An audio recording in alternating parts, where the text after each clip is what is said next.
Page 54. We have solving one-step inequalities, and then we'll get to multi-step inequalities. Sometimes we have a continuous range of possible values rather than just a single answer. So in that case, we're going to use inequalities rather than equations. We're going to say it's at least this or at most this, no more than this. It has to be more than this. An inequality is a mathematical statement that compares, for example, two expressions using an inequality sign. In an inequality, we can have one side being greater than or less than the other side, and we use special symbols. So let's take a look at what these are. The first one that we're going to talk about is just a not equal to sign. It's just an equal sign with a slash. Doesn't matter what x is, or we're not saying anything about what x is other than that it's not the same as y. The number of days in a week is not equal to 9. We can also have x is greater than y.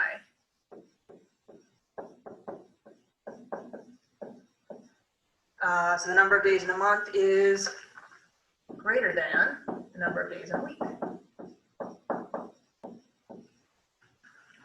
Notice that if we have x is greater than y, that means y is less than x.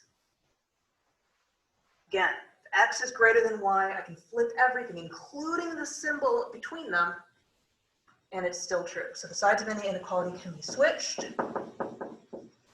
as long as the inequality symbol between them is also flipped. So if you think about this as I do, as the alligator using the bigger number or the Pac-Man using the bigger number, this is saying x is bigger. This is also saying x is bigger.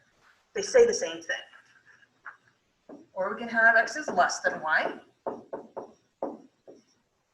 Again, that trick for that is that this looks a lot like an L for less than. So the number of days in a week is less than the number of days in a, got a couple options here, I'm going to say year. X is greater than or equal to. Greater than or equal to. So it could be bigger, it could be the same. 31 is greater than or equal to.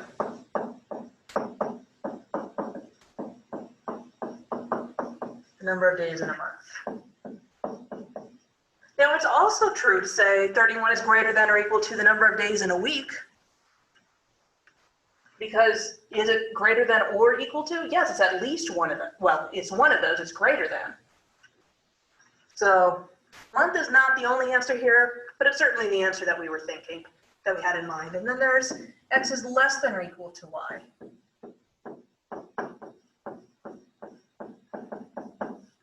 The speed of a car driving legally in a 25-mile-per-hour zone is less than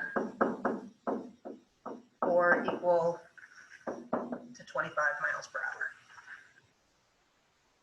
So those are the types of inequalities. Technically, you can also sometimes see a not less than or a something like that.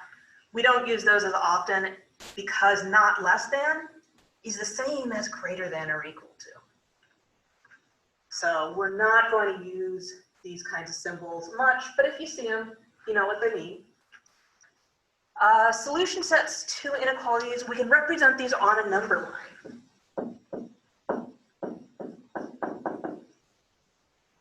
We're going to begin each of these graphs with a circle. And that can either be an open or a closed circle. Open circle, closed circle, shaded in. This point is often called the end point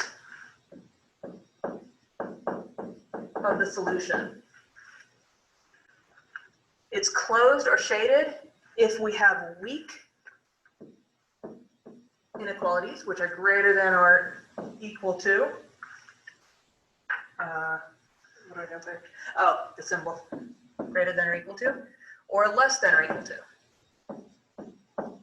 So those are called weak inequalities because we're saying it's greater than or equal, that's okay. So now the point is part of the solution for these weak inequalities, for this closed example. An open circle is used for strict inequalities, which are strictly greater than, or strictly less than. Here the point is not part of the solution. So if we're being strict, we do not allow the end point. The graph extends endlessly in one direction for a simple inequality, and that's shown by a line with an arrow at the end. Simple inequality doesn't mean that it's necessarily easy to do. It means that we're not bounding something on both sides. I'm not saying x is between 2 and 5. That would be a compound inequality. I'm just saying it's more than 2. It's no less than 5. It's whatever it is. Let's get a couple examples. So moving on to page 55. There we go. Example 1. X is less than 2. Okay, let's try it. We've got our number line. I like to put 3 points on my number line. When I have integers, great, that's my middle number, 2. Now I think about the number line, it's easy with the positives, so I've got 1 and 3. And my critical value, my end point is at 2. Shaded or unshaded? Ask yourself.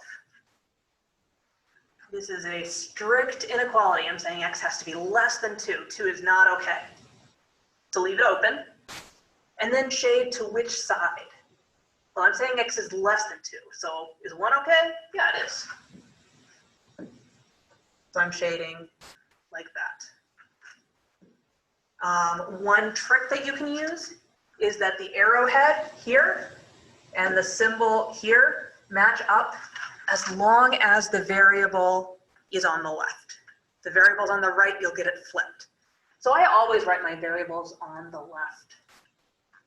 X is less than 2, it tells me looks like this. Example 2, we'll have x is greater than or equal to -3. So again, I have an integer, that's nice. I have to think a little more on either side. So -3 is here, 0 is somewhere over there. So this is -2 and -4. Okay, end point is -3, or the critical point. Now this is weak. So I am going to shade it in. I'm going to say, -3 is fine. And it's also fine to be larger. So in this direction. And tricky one here, -4 is greater than or equal to x. Well, remember what I said, if your variable is on the right, it doesn't mean it's wrong, but it does mean that your arrow is going to be flipped from how you might normally think it would be. So flip the whole inequality. Turn that into x is, the pointy side was toward the x, so the pointy side is toward the x. X is less than or equal to -4. I have my -4. Think about it a little bit. Do I shade it in? Yeah, I remember if I use a little extra ink or marker or electrons or whatever, writing the equal sign, I use a little bit more shading it in. That kind of clues me in. And then the arrow, once we've rewritten it, goes to the left. Now, let's talk for a minute about how to check our work. I said x is less than 2. What if, let's check 2 things. Let's check the end point, or the critical value.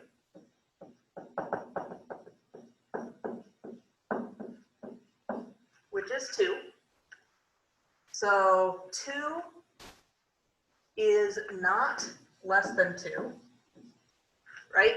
It fails the inequality. It should not be shaded, and it is not shaded. That's why that circle is open. Let's also, I'm going to correct that up here. Let's also check another point, and I usually use 0, unless 0 is my end point. I just find 0 is easy to plug in most of the time. So let's plug in 0. 0 is less than 2. Is that true? Yeah, 0 is less than 2. This is true. So it should be shaded. And is 0 shaded? Well, it's not on my graph, but it would be right here. And yes, it would be shaded. Let's check. Let's skip over and check number 3 as well. I'll let you check number 2. Again, feel free to pause and do that now or do that later. For number 3, we've got the end point of -4 is, let's use the flipped version. So we're comparing it to -4, either way we are.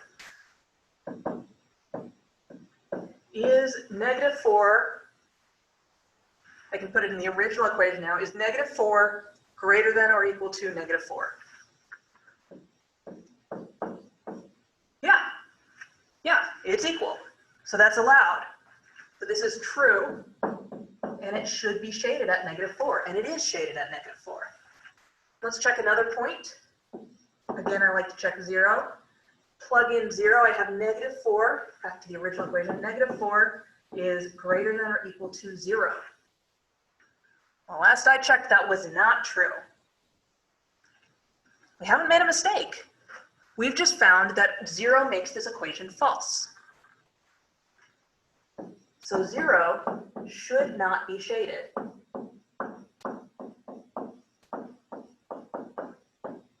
And indeed, if we look at our graph, 0, which would be over here, is not shaded. So we're checking to see if it's true or false. If it's true, it should be shaded. If it's false, it should not be shaded. We're going to take a rare pause in the middle of a page, and I'll pick up on the rest of page 55 in the next video.